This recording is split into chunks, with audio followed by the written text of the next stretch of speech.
David Cotán es licenciado en Ciencias Ambientales y doctor en Biotecnología por la Universidad Pablo de Olavide. Él es director científico de Pronacera Therapeutics, director técnico del SINAE, director médico del SINAE Perú. Él nos va a presentar el tema de avances en genética para el diagnóstico y prevención del cáncer ginecológico.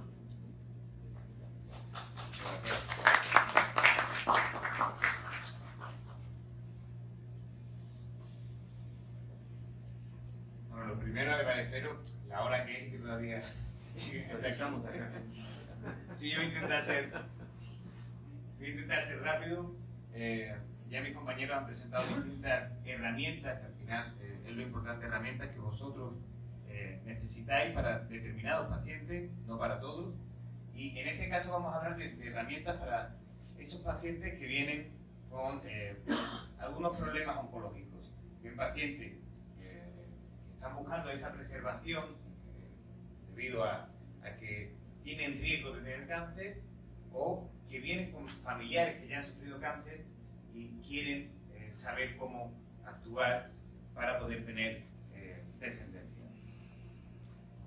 Como ya se ha comentado durante gran parte de la charla, la genómica es una ciencia, es una ómica que nos da mucha información sobre los pacientes. En este caso, la genómica estudia, como ya hemos hablado, el genoma, los genes. El proyecto Genoma Humano nos ha dado muchos detalles de cómo los pacientes pueden tener ciertas características, ser portadores de enfermedades o responder ante fármacos. Y esta base genética de la enfermedad, como ya comentó el doctor Alcajada al inicio, ese 3% de genes que suponen la información de las proteínas, el 97% restante, que hace poco tiempo era considerado basura, ahora sabemos que tiene un gran poder de regulación sobre el 3% codificante, pero lo que sí sabemos es que el 99% del genoma es idéntico entre todos nosotros y solo un pequeño porcentaje nos hace diferentes. Es lo que llamábamos variaciones de nucleótidos. Son cambios de una sola letra, de variaciones nucleotídicas. Un ejemplo claro, donde tenemos un cambio de adenina por citosina, o aquí adenina por guanina, y esto va a provocar, como decimos, cambios en el fenotipo. La farmacogenética, la farmacogenómica son ciencias que, basándose en estos cambios nucleotídicos, permiten una personalización de la medicina que durante todas estas charlas que hemos tenido se ha nombrado de forma constante como a lo que se tiende la medicina es a personalizar.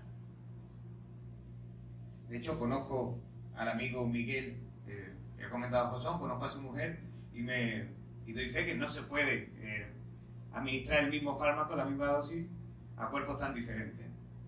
Entonces tenemos que tender a esa personalización de la medicina.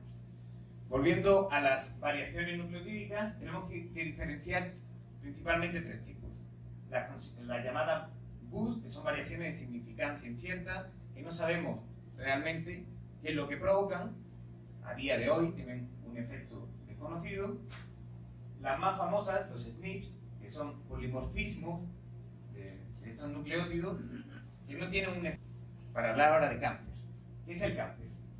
El cáncer es una enfermedad compleja, heterogénea, pero sobre todo es multifactorial, porque interviene, tiene una base genética, pero sobre todo tiene una fase medioambiental, donde podemos nombrar varias como la edad, a nivel hormonal, la dieta, la historia personal, la historia familiar. Entonces tenemos que diferenciar esa parte genética, que es importante, que es heredada, de aquellos factores ambientales. Por eso entendemos el cáncer como una enfermedad compleja y multifactorial. La pregunta es, ¿el cáncer se puede heredar? Muchos dirían sí, pero la respuesta real es no. El cáncer no se puede heredar. Lo que heredamos es el riesgo, es la predisposición, es esa susceptibilidad genética a desarrollarlo, pero no el cáncer en sí. El cáncer de mama, que es el cáncer más prevalente de mujeres de todo el mundo, vamos a centrarnos en él, pero como paciente oncológico podemos hablar de cualquier otro tipo de cáncer. La mayoría de cánceres son esporádicos, se ve un conjunto de factores y la causa no es única y no es identificable. Alrededor del 15-20% de estos cánceres se debe a cambios genéticos, a estas mutaciones que hemos nombrado en la parte introductoria de la charla. Estas mutaciones sí son heredables, pero no se hereda el cáncer, sino que se hereda el riesgo a tener cáncer. Veamos un caso práctico. Tenemos aquí 3 generaciones de mujeres, abuela, madre e hija. Cuando esta hija sea mayor, tenga 20 años, empezará a pensar en la posibilidad de ser madre. Si ascendemos en el árbol genealógico, vemos que la historia de su madre sufrió a los 51 años cáncer de mama, a los 45 cáncer de ovario. Si vemos el resto del árbol, vemos más parientes que sufrieron cáncer de mama y ovario. Por lo tanto, ella, con 20 años, tiene que pensar que tiene un riesgo de sufrir cáncer. Y sobre todo pensar en ello en cuestión de preservar esa fertilidad. Si sabe que va a tener un mayor riesgo de sufrir un cáncer conforme pase en los años, puede tomar acciones para evitar no llegar a tener descendencia por causa del cáncer, ¿no?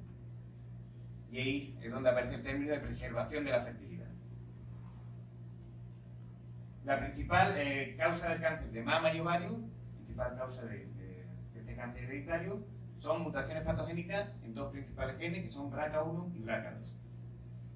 Porque es importante saber si una persona tiene riesgo genético a sufrir alguno de estos cánceres. Fijaros que en población general, el riesgo que tenemos per se de tener estos cánceres es del 12%. Sin embargo, en aquellos pacientes donde tienen variantes genéticas en BRCA1 o BRCA2, este riesgo aumenta de forma muy considerable, pasando del 46-87% en BRCA1, 38-84% en BRCA2. No hereda el cáncer, pero el riesgo es mucho mayor. Con alto riesgo de cáncer hereditario, cáncer de mama a edad menor de 50 años, 2 o más casos de cáncer de mama en su historia familiar, cáncer de mama bilateral. Y este es el dato importante, lo que tiene que saber el paciente, que la prevención, saber que tiene ese riesgo y hacer esa prevención, hace que el pronóstico de supervivencia, la tasa de supervivencia, sea muy elevada. 99% cuando se diagnostica de forma temprana, frente a un 27% cuando el diagnóstico es un estudio avanzado. Por lo tanto, hacer este tipo de estudios, como está recogido en numerosas guías, 11 cánceres distintos, no solo cáncer de mama, cáncer de ovario, como hemos estado explicando. Estos son los genes que se estudian en el caso de cáncer de mama, en el cáncer de ovario y el de útero. Y los resultados que se dan son interesantes porque, además de identificar aquella mutación durante estos minutos, porque conociendo el diagnóstico, para acabar con las conclusiones, al menos 1/3 de todos los casos de cáncer pueden prevenirse, y la prevención es la mejor estrategia para controlar el cáncer. Conocer, entender esa predisposición genética, el riesgo, que es lo que hemos estado hablando todo este tiempo, el riesgo a padecer cáncer, ayuda a un mayor control del paciente y un diagnóstico temprano. Y actualmente, como hemos presentado, existen pruebas genéticas muy completas, son accesibles y que tienen aplicación clínica, que es lo importante, para informar al paciente de esa predisposición. Muchas gracias.